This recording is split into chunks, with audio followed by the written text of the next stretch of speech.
누가 이렇게 부른다는 거에 대해서 옛날에는 별 생각이 없었던 것 같습니다. 누가, 귀찮은데? 약간 이렇게까지도 생각했던 적이 있는데, 지금 와서 이렇게 생각을 해보면, 누가 나를 이렇게 찾아준다는 거, 누가 나를 불러준다라는 게 굉장히 고맙고, 되게 따뜻한 거구나, 이런 생각들을 많이 합니다. 그래서 옛날에 막 힘있고 뭔가 권력의 정점이 있을 때가 있잖아요. 사람들이 다. 뭐라도 옛날에는 뭐 반장이라도 할 때는, 사람들이 이렇게 막 연락하고, 뭐 그러다가, 이제 언젠가는 그 자리에서 내려와야 되잖아요. 우리 모든 인생에서. 그 전성기를 다 이제 내려올 때가 있는데, 그때 내려왔을 때는, 누가 참 나를 안 불러주네? 이런 또 생각이 들곤 합니다. 이렇게 이제 누가 나를 찾는다라는 거는 꽤 감사한 일인데요. 기독교 신앙에서 부르심이라는 단어가 있습니다. 이게 한때 굉장히 유행했던 적이 있고, 한때 뭐 이런 제목의 책도 많이 나왔던 것 같아요. 부르심. 하나님이 나를 부르셨다. 부르심.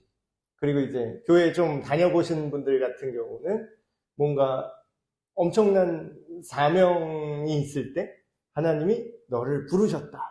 뭐 주의 종으로 부르셨다. 뭐 목회자로 부르셨다. 뭐 선교사로 부르셨다. 뭐 이런 식의 단어로 많이 쓰이죠. 근데 이제 부르심이라는 거는 더 보편적으로 생각을 할 수 있을 것 같습니다. 이렇게 생각하면은 어린 아이들도 이해하기 쉬울 것 같아요. 부르심이라는 건 뭐냐면요, 굉장히 간단합니다. 같이 좀 하자는 거예요. 같이. 뭐 혼자 이렇게 막 웃고 있어요, 누가? 그러면 이제 그런 얘기 많이 하죠. 나도 좀 웃자. 나도 좀 알자는 거예요. 우리가 함께 하자라는 거죠. 우리가 뭘 하든 간에 함께 그것을 공유하고 함께 나아가길 원한다. 그런 게 이제 부르심입니다. 전에는 우리가 막 그런 것만 생각했어요. 뭐 굉장한 하나님한테 특수 임무를 맡아서 내가 이 세상을 뒤집을 만한 엄청난 그 부르심을 받아야겠구나. 높이 쓰임받게 하여 주시옵소서, 이런 기도 많이 하잖아요. 근데 이제 그게 잘못됐다라기보다는 그렇게 생각하면은 나는 안 불렀다고 생각하기가 쉽더라고요. 나는 목사 안 할 건데요. 나는 그냥 인양저냥 살면서 그냥 할 건데, 그냥 교회나 다니고 뭐 와서 그냥 좋은 말씀이나 듣고 이제 교회 와서 맛있는 거 떡이나 주면 먹고 그냥 집에 가고 싶은데요. 그렇게 생각하면은 하나님이 나를 안 불렀다고 생각을 해요. 근데 함께 하길 원함이라고 생각을 한다면, 거기에 물론 많은 사명이 있을 수도 있지만, 그 사명이 우리가 생각하는 것처럼 그렇게 거창하지 않아도 하나님이 나랑 함께 있고 싶어 하시는구나. 나랑 뭔가 좋은 것을 하나님께서 준비한, 하나님께서 마련하신 뭔가 좋은 일들에, 재미있는 일들에 나를 함께 끌어들이길 원하시는구나. 이렇게 생각하시면 더 성경에서 말하는 부르심에 가까울 것 같습니다. 오늘 우리가 읽은 그 성경 말씀은 굉장히 유명한 구절이죠. 사무엘이라는 사사이자 선지자가 처음 하나님의 부르심을 받는 그 상황에 대해서 우리가 읽었는데요. 요거를 살짝만 설명을 해드리면, 이 당시에 굉장히 어지러운 시대였어요. 이 당시가. 우리가 성경에 사사기라는 책이 있는데, 그 책 다음에 바로 시작하는 책이 이 사무엘상이거든요. 근데 사사 시대는 어떤 시대냐면, 이때가 이제 사사시대 끝자락이죠. 지금 우리가 읽은 이 내용처럼 여호와의 말씀이 희귀한 시대였대요. 근데 이게 무슨 뜻이냐면,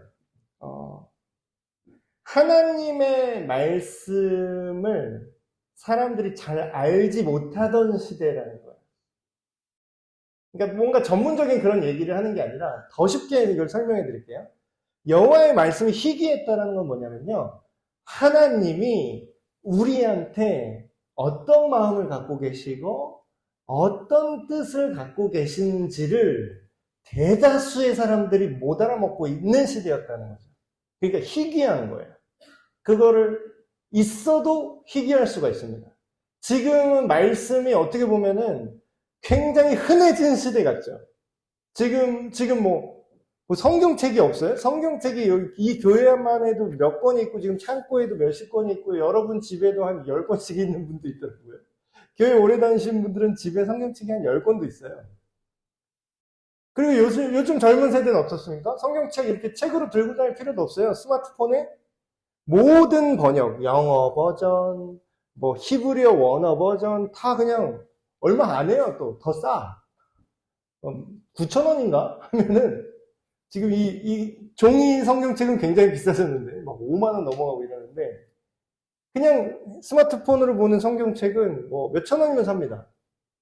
그리고 뭐 공짜도 있어요. 그냥 무료 버전도 굉장히 많아요. 좋아요, 그것도. 흔하지 않아요? 그리고 요즘 그 유튜브 영상만 쳐보면은 신학 교수님이 와서 성경 강의를 해요. 흔해 빠지지 않았나요? 하나님의 말씀이 오늘날은 희귀하지 않은 것 같죠? 너무 흔한 것 같죠? 근데 오늘날도 희귀합니다. 왜냐고요? 알아먹는 사람이 적으면 어차피 희귀한 거 아닌가요? 예, 홍수가 났는데 물이 많아. 야, 물 천지야, 홍수야, 이거 천지 다 물이야. 근데 홍수에 마실 물이 있다 없다? 물은 많은데 마실 게 희귀한 거예요. 이렇게 정보가 많은데 내가 못 알아들으면 뭐예요?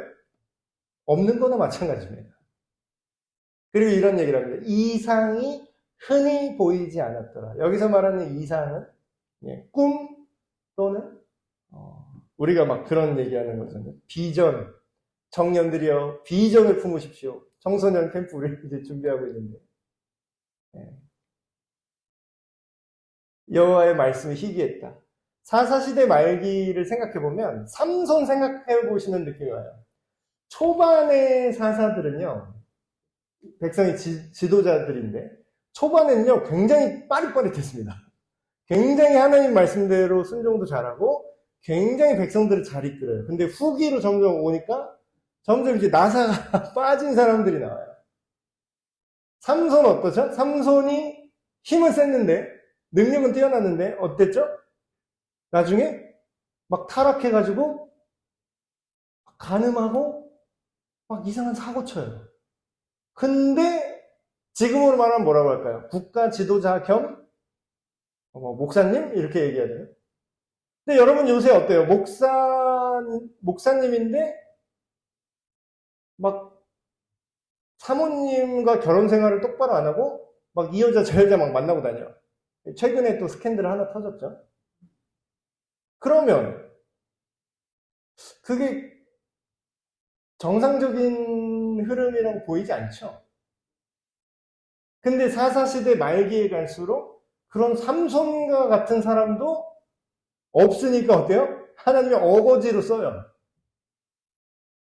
그리고 진짜 마지막에는 어떤 사람까지 나오냐면 미가라는 사람 얘기가 나오는데, 그 사람은 뭐 아예 그냥 목회자도 아니에요. 그러니까 지금으로 말하면 신학 공부도 안 한 그냥 길거리 돌아다니는 레위 지파 사람 하나 불러다가 야 네가 목사해라, 야 네가 설교해라 이러면서 돈 주고 고용해요. 그럼 시대가 어쨌다는 거예요 지금? 하나님의 말씀이 똑바로 지금 전달이 됩니까 안 됩니까? 안 돼요. 전달이 똑바로 안 되니까 알아듣는 사람이 당연히 있어요 없어요? 없죠. 그러니까 이제 세상이 정말 이상해지는 거예요. 이상이 흔히 보이지 않았다라는 건 무슨 뜻이냐면 하나님의 뜻, 하나님의 꿈, 하나님의 비전, 하나님이 뭘 원하시는지, 하나님이 어떤 계획을 갖고 있는지, 하나님의 꿈과 뜻이 사람들한테 이해가 됐다라는 거예요? 이해가 안 되던 시대라는 거죠. 근데 얘기해보니까 지금이랑 좀 비슷할 것 같은데, 슬프게도. 자, 그 다음에 이런 내용이 나옵니다.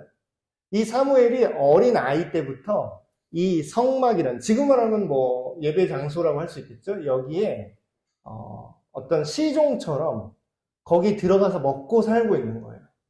그러니까 인턴? 지금으로 하면 인턴? 견습생? 이런 걸로. 여기서 먹고 자는 아이 같은, 아이인데, 이때, 대제사장이 누구였냐면, 엘리라는 사람이었습니다. 근데 우리가 읽진 않았지만, 이 사무엘상 2장이나 전의 얘기를 읽어보면, 이 사람이 아주 타락했어요. 너무 타락해갖고, 이 사람의 아들들도, 지금으로 말하면 이런 거예요. 너무 지금도 비슷한 일이 많이 일어나서, 지금으로 비우면 이런 겁니다. 초대형 교회 총회장 같은 느낌의 나이 많은 목사님이 있는데 그 목사님 아들 둘도 목사예요. 근데 그 두 아들은 교회 이제 헌금을 예를 들면 헌금 이제 함이 있잖아요. 그걸 자기 마음대로 따. 그 다음에 자기가 손을 그냥 넣어. 그래서 그냥 이렇게 돈을 움켜서 자기가 막 가져가. 그러면은 교회에서 헌금 관리하는 개수나 재정위원이 뭐라 그래요? 아니 목사님 사례비는 책정이 돼 있으니까 저희가 이 개수를 한 다음에 그 다음에 사례비는 드리겠습니다. 이렇게 얘기를 해요. 근데 이 사람이 뭐예요? 우리 아빠 총회장이야? 그러면서 그냥 자기 주머니에 막 돈을 빼서 넣는 거야. 그러니까 지금으로 비유하면 이런 느낌이에요.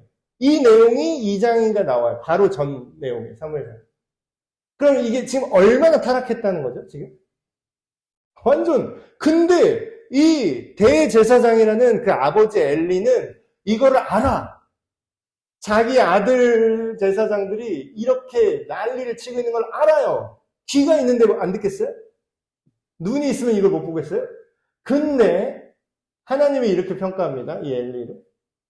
그가 나보다 자기 자녀를 더 사랑하는 죄를 범해서 이렇게 엉망으로 만들었다.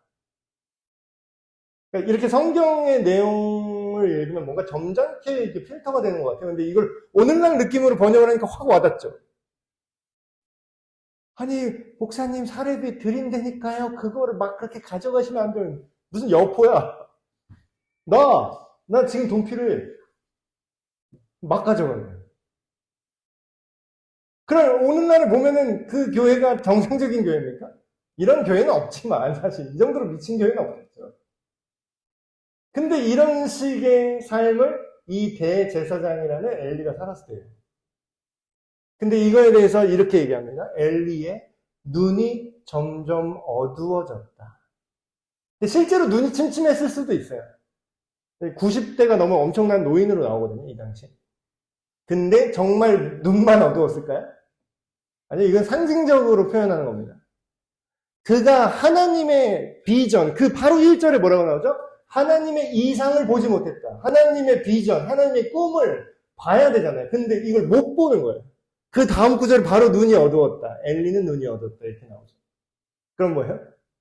엘리 대제사장은 당시에 최고 종교 지도자로서 하나님의 말씀을 전하고 사람들한테 알려줄 책임이 있는데도 불구하고 어떻게 됐다고요? 하나님의 뜻을 보는 눈이 점점 어두워져서 안 보여가고 있던 상황이라는 거예요. 근데 반전이 있어요. 하나님의 등불이 그 성막 안에 하나님의 임재를 상징하는 그 등불을 항상 꺼지지 않게 불을 켜놔야 되거든요. 근데 그 불이 꺼졌다 안 꺼졌다? 예. 하나님의 등불은 아직 꺼지지 않았대요. 근데 정말 이게 그 등불만 켜져 있었다는 뜻이 아니라 상징적으로 지금 또 뭘 얘기해요? 그 당시의 대제사장은 지금으로 말하면 오늘날의 종교인들은 타락하고 기독교 지도자라는 사람이 이따가 또 뭐 얘기하겠지만 추한 거를 쉬쉬하고 감추는 게 능사가 아니라요. 이런 게 있음에도 까발려서 이런 걸 잘라내야 됩니다. 그동안 뭐 교당에서 자꾸 기독교 욕먹을까봐 우리 성도들 시험당해서 타종교로 갈까봐 쉬쉬하고 그냥 넘어가서 일이 더 커졌어요. 지금 또 그런 난리가 하나 또 났는데. 근데 그런 사람들이 있지만 하나님의 등불이 꺼졌다고요? 오늘날에도 하나님의 말씀이라는 등불이 꺼졌습니까? 사람들은 타락하고 종교 지도자는 타락하는데요. 이거는 어디 안 가요. 하나님의 말씀은 예나 지금이나 몇천 년 전이나 지금이나 그대로 있어요. 주님의 말씀은 내 발의 빛이요 내 길의 등불이십니다. 이렇게 다윗이 시편에서 얘기하잖아요. 그게 무슨 뜻이에요? 등불처럼 우리의 어두운 세상과 삶을 비추는 그 빛이 꺼졌다고요? 아니요, 꺼진 적이 없어요. 지금까지도 그랬고 앞으로도 꺼지지 않을 예정입니다. 하나님의 등불이 아직 꺼지지 않았는데 사무엘, 어린 아이 사무엘은 하나님의 임재에 상징하는 그 하나님의 궤, 그게 들어가 있는 어디에 있었다고요? 여호와의 성전. 아직은 성전이 아니죠. 성막이었죠. 그 전 안에 사무엘이 누워 있었다 이렇게 얘기해요. 물론 실제로 그 안에 숙소가 있었겠죠. 근데 정말 단순히 숙소만 있었다는 뜻일까요? 아니요. 여기는 또 다른 상징이 있습니다. 엘리는 하나님의 비전을 보는 눈이 점점 어두워졌는데 아이 사무엘은 어땠다고요? 하나님의 전에서 하나님과 함께 먹고 자고 누웠다라는 거예요. 성경에 보면 이런 표현이 나옵니다. 네가 들어가고 나오고 네가 눕고 일어나고 이런 표현이 나와요. 이거는 뭐한테 쓰는 표현이냐면 우리식으로 말하면 굉장히 익숙해서 내 나와바리라는 뜻이에요. 그러니까 내 홈그라운드라는 거예요. 여기가 나의 삶의 터전이라는 뜻이에요. 그 얘기는 뭐예요? 여호와의 전 안에 누웠다라는 건 뭘 말하는 거죠? 하나님과 항상 친밀하고 그 안에서 머물렀다는 뜻이죠. 참 이런 얘기를 옛날에는 막 이렇게 인터넷이나 이런 개인 미디어가 이렇게 발달하지 않을 때는 그냥 덮었어요, 막. 왜냐면 그 당시에는 뉴스에 뭐 나오면요. 그냥 그거에 확 휩쓸려 가기 때문에 야, 이게 공개되는 게 득보다는 잘못된 게 더 많다, 손해가 더 많다 해서 막 덮었어요. 근데 이제 이게 너무 습관이 되셨는지 여러분은 안 좋은 일이 이제 일어나면 덮을 겁니까? 아니면 그걸 드러낼 겁니까? 이게 사람들은 계산을 하죠. 자, 이제 드러냈을 때 나한테 손해가 오나, 덮었을 때 나한테 손해가 오나, 요걸 두드려요. 근데 문제는 요거를 자기 위주로 한다는 거죠. 내 기준으로. 그러니까 이것도 이제 우리의 타락인데. 근데 전체적인 하나님 나라 입장으로 이거를 계산기를 두드려야 되는 거예요. 성경의 하나님의 입장은 뭐라고 나오죠? 빛이 어둠에 비추면 어떻게 된다고요? 어둠이 더 커진다 그래요? 아니요. 어둠이 빛을 이기지 못해서 그게 소멸된다 그래요. 그럼 우리의 죄와 악, 그리고 기독교, 정말 진리라고 말하는 기독교 목회자, 사역자, 선교사 이런 사람들이 악한 일과 범죄를 일으켰어요. 마치 엘리 대제사장처럼. 그런 타락한 사람이 있을 수 있잖아요. 왜 없다 그래? 아니 뭐 다른 데는 없어요? 부패경찰 없을 것 같아요? 근데 유독 기독교 안에서만 이게 있으면 절대 안 되는 것처럼 막 이렇게 얘기를 했어요. 근데 요즘은 감춘다고 감춰지지도 않아요. 다 알아. 그럼 뭐예요? 어떻게 해야 돼요? 때려도 누가 때린다? 우리 집 애가 잘못하고 왔어. 근데 딴 사람한테 이제 맞는 게 나요? 때려도 내가 때린다가 나요. 그러니까 우리 스스로 자정할 수 있다. 우리 스스로 이런 문제를 해결할 수 있다는 걸 보여줘야 돼요. 교단이 이거를 강력하게 치리해서 뭐 면직을 시키든 뭐 어떻게 해야 돼요. 굉장히 유명한 선교사 분이 그 모금한 돈으로 미국에 뉴욕인가 어디 뭐 맨하탄인가 엄청 비싼 집을 좋은 집을 사셨대. 그래 놓고서 또 이제 자기 부인이 아닌 다른 분과 아주 깊은 포옹을 하고 키스를 하는 장면을 그걸 또 사진에 찍혔어. 그러면서 한다는 변명이 그거 사진 작가가 친하게 하라고 뭐 시켰대. 나라면 안 할 것 같은데. 내가 목사 선교사라면 그걸 아무리 연출을 내가 무슨 배우예요? 배우들이나 그러지. 배우들인데 뭐 이번 역할이 이래서 어쩔 수 없습니다 하는 거지. 뭐 목회자가 그걸 왜 하죠? 되게 궁색한 변명을 하셨더라고요. 근데 여러분 이거 놀라지 마세요. 이 사람이 자빠진 거지 하나님의 말씀이 문제가 된 적은 없어요. 이 사람이 하나님의 말씀을 가지고 자기가 유명해서 돈 벌려고 장난질을 한 거지 하나님의 말씀이 잘못된 건 아니에요. 제가 이런 얘기가 나올 때마다 이런 얘기를 하고 싶습니다. 부패한 경찰에 부패한 게 잘못된 거지 경찰이라는 게 잘못된 게 아니다. 부패 경찰이 있다고 경찰을 다 없애버리면 이 세상이 어떻게 되죠?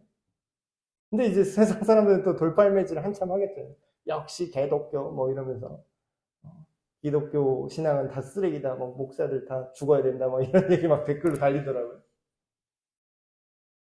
근데 뭐예요? 아무리 유명하고 아무리 큰 사역자가 타락하더라도 뭐예요? 하나님의 등불이 꺼진다 안 꺼진다? 네. 아직도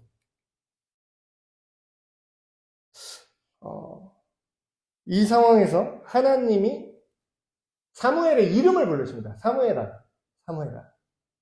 근데 굉장히 순수하죠. 성경에 보면은 이 아이 사무엘이 아직은 여호와를 알지 못할 때다 이렇게 나와요. 근데 여기서 알지 못한다는 게 정말로 한 번도 들어본 적이 없다. 하나님 대해서 한 번도 들어본 적이 없다. 아예 모른다 이런 뜻이 아니라요. 하나님을 충분히 친밀하게 경험하지 못했다라는 뜻입니다. 우리도 비슷한 것 같아요. 솔직히 지금 시대의 대한민국 남한 환경에서요. 예수라는 이름 안 들어본 사람 있을까? 하나님, 예수님, 예수라는 이름을 나 처음 들어봤다. 난 한 번도 들어본 적이 없다. 너무 궁금하다. 이런 분 있어요? 굉장히 유명해요. 굉장히 유명하다고요. 지금 뭐 별개 음악, 뭐 뮤지컬도 나왔어요. 요새. 성경은 뭐 천지에 깔려있고. 예수라는 이름을 직접적으로 못 들어도 길거리 가보세요. 밤에 불 꺼진 거 보세요. 하늘에 십자가 몇 개 보여요. 그럼 십자가 예수 보면서 저게 뭘까? 전혀 한 번도 안 들어봤다고? 이건 하나님 앞에서 이제 양심이 있으면 이제 우리가 부인할 수 없는 사실이에요. 절대 몰랐다? 전혀 몰랐다? 그건 말이 안 돼요. 근데 문제는 뭐예요? 우리가 알고는 있어. 어렴풋하게 아는데 진짜 하나님을 만났느냐? 그 부르심에 내가 정말로 응답했느냐는 또 다른 문제예요. 심지어는 교회를 다니고 있는데 저도 옛날에 그랬던 거죠. 교회 예배 출석은 계속 하는데 하나님에 대한 여러 가지 정보는 들었어요. 근데 정말로 오늘 말씀처럼 그 아이 사무엘이 아직 여호와를 알지 못한 때라 이렇게 나오죠. 정말로 예수님이 어떤 분이신지 내가 경험적으로 또 감정적으로 지식적으로 경험을 하지 못한 때가 있을 수 있다라는 거예요. 그래서 교회, 우리 에베네셀 교회나 모든 올바른 교회들은 그런 기회를 주고 기다려줄 줄 아는 그런 교회가 되어야죠. 언제 그게 될지 몰라요. 우리는 그냥 하나님의 말씀을 나눌 뿐이죠. 근데 이게 굉장히 중요한 겁니다. 지금 불렀잖아요. 근데 이 설교를, 이 본문을 얘기하면 사람들은 이렇게 얘기해요. 나는 이렇게 귀로 소리로 들리게 안 불렀는데요, 하나님이. 그리고 또 신비주의적인 이런 거 좋아하는 교회는 또 직통계시 이런 거 좋아하는 교회는 이렇게 얘기해요. 주님의 음성을 들어야 됩니다. 직접 들어야 됩니다. 직접 듣고 항상 소통하셔야 됩니다. 24시간 하나님의 음성을 들어야 됩니다. 그렇게 들으면 큰일 나요. 왜 큰일 나느냐? 첫 번째, 오늘날에 이렇게 들으면 왜 큰일 나느냐? 첫 번째, 누가 그렇게 불렀는지 알 수가 없어요. 여러분, 귀에 들리는 소리대로 다 하면 어떻게 되는지 아세요? 정신병원에 그런 사람들 많아요. 누가 시켰다. 내 귀에 들리는 대로 했다. 옛날에도 우리나라 그 뉴스에 나왔잖아요. 막 갑자기 뛰어들어가서 내 귀에 도청장치 있다. 내 귀에 도청장치 있어. 이랬잖아요. 자기 귀에 들린대.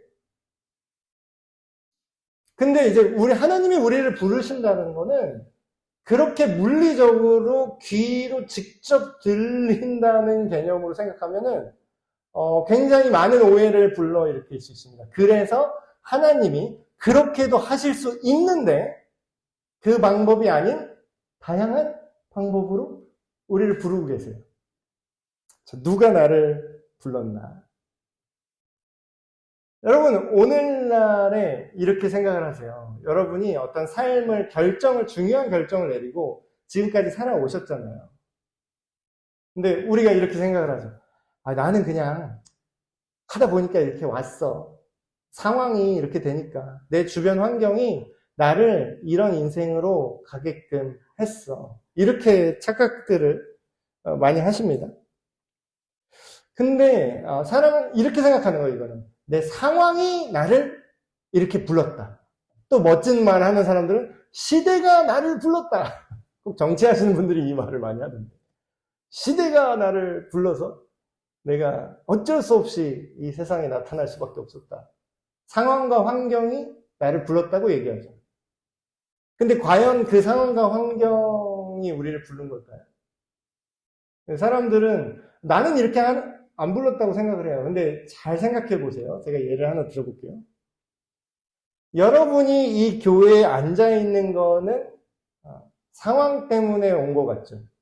태어나 보니까 우리 아버지 어머니가 교회를 다니더라. 이런 상황일 수도 있고. 아니 누가 자꾸 오라 그래서 왔어. 아니 길 막 왔다 갔다 하는데 누가 커피 주고 빈대떡 주는데 그 맛있어서 그냥 왔어. 그 상황이잖아요. 상황. 환경이잖아요. 근데 그건 누가 만든 걸까요?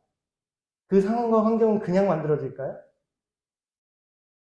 여러분, 그 상황과 환경을 의도한 분도 하나님이라는 생각을 해보셨나요, 혹시? 하나님이 나를 오늘날도 부르고 계세요. 지금도 나를 부르고 계십니다. 자, 그 증거를 하나 말씀드릴까요? 이걸 얘기하기 전에. 여러분, 예수님에 대해서 아까 제가 얘기했잖아요. 예수님이란 이름 들어본 거는 많을 것 같다. 근데 아까 십자가 얘기도 했고, 주변 상황들 얘기했었죠. 근데 내가 여러분 의지적으로 하는 것보다 우연히 이루어진 것들이 훨씬 많은 것 같아요, 여러분. 여러분 학창 시절에 친구 사귀었죠. 통계에 따르면 고등학교 이전, 더 심하면 중학교 이전에 만난 친구들만 오랜 친구로 남는다라는 통계가 있어요. 나이가 들어도 계속 친구로 관계를 유지하면서 만나는 친구들은요, 어릴 때 만난 친구일 확률이 거의 대부분입니다. 자, 친구 만난 얘기 해볼까요? 제가 친한 친구를 만났습니다. 근데 제가 고른 줄 알았어요. 근데 우리 친한 친구 대부분 어떻게 만나는지 아세요? 학교 다닐 때 만나죠. 학교를 갔는데 내 옆에 얘가 앉아있는 거야. 내가 고른 게 아니거든요. 내 옆에 얘가 있었을 뿐이에요. 그래서 같이 옆에 있으니까 뭐예요? 같은 반이야. 같이 얘기를 해. 그러다 보니까 어떻게 돼요? 친해지는 겁니다. 내가 고른 적이 없어요. 사회에서 만나는 인간관계도 어때요? 내가 우리 아파트 옆집에 누가 살지 내가 고른 적이 없어요. 근데 어떻게 되죠? 우리가 모르니까 우연이라고 말합니다. 근데 하나님은 결코 우연이 없어요. 모든 것을 다 우리를 위해서 설계하셨죠. 오늘날도 하나님은 우리를 부르고 있어요.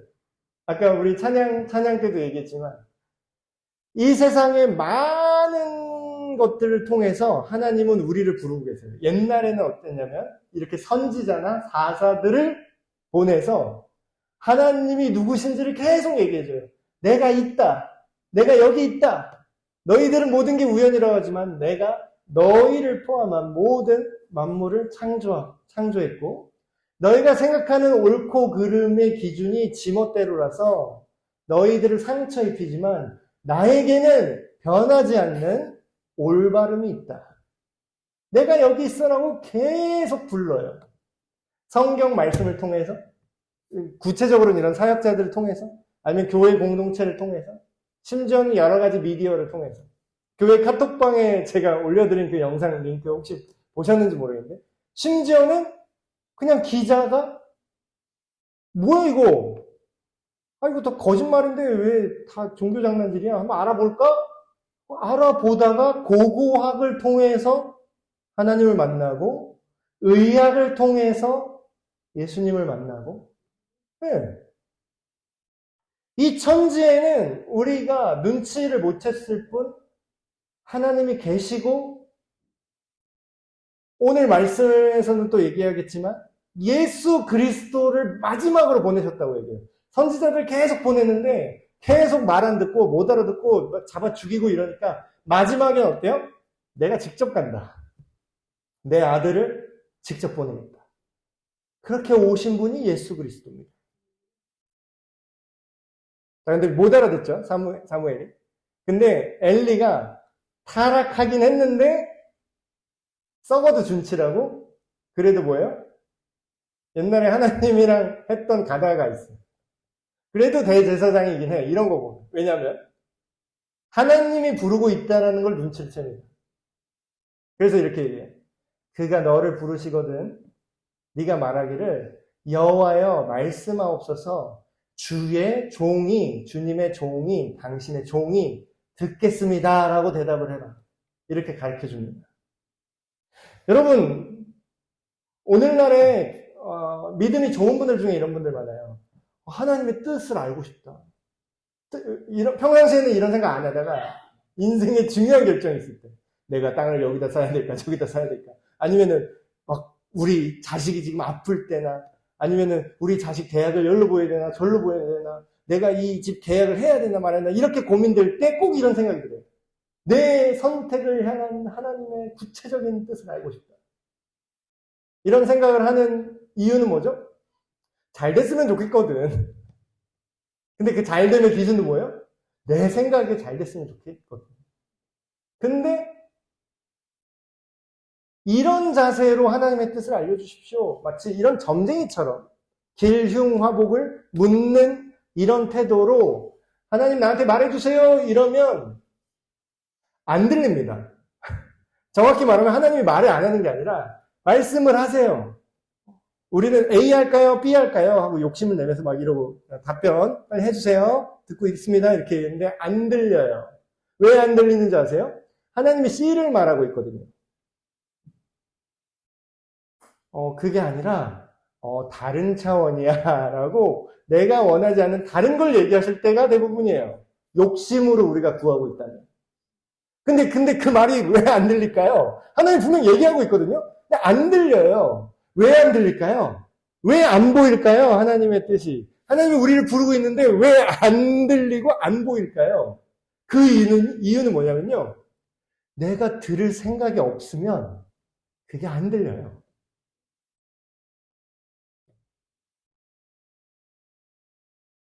자, 이 말을 듣고 아이 사무엘이 뭐라고 얘기하냐면, 부르실 때 전이랑 똑같이 불렀거든요. 지금 3번 불렀어요. 하나님은 언제나 똑같이 얘기하셨어요. 근데 여기서 바뀐 건 뭐죠? 전에는 뭔 소리야? 다른 것이 나를 부른 줄 알았어요. 대제사장 엘리가 나를 불렀구나. 우리도 똑같이 착각을 해요. 아, 상황이 나를 이 자리로 부른 거야. 시대가 나를 이 자리로 부른 거야. 그냥 우연히 나를 부른 거야. 이렇게 생각하니까 안 들려요. 안 보여요.